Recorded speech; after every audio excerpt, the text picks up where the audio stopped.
All right, guys, we're gonna really quickly break down this stiff-legged deadlift.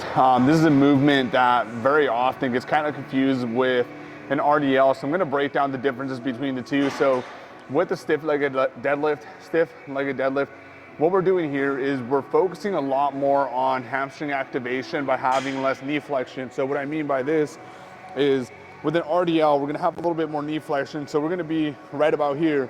With a stiff leg, hips are higher, very low to no, very minimal to no knee flexion.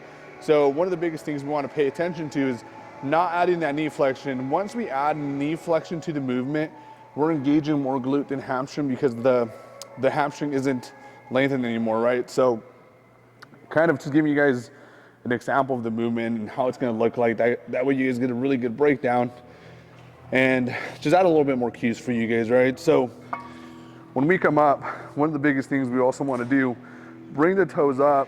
As we come down, it's gonna help us really keep everything neutral, really well balanced. You're gonna notice once I'm here, once the weight touches and I'm gonna come up, that's when I will bring my toes down. When I bring my toes down, what that does, it helps me activate the glutes and just remove any tension from my lower back and, you know, having my QL fire before my glutes. So,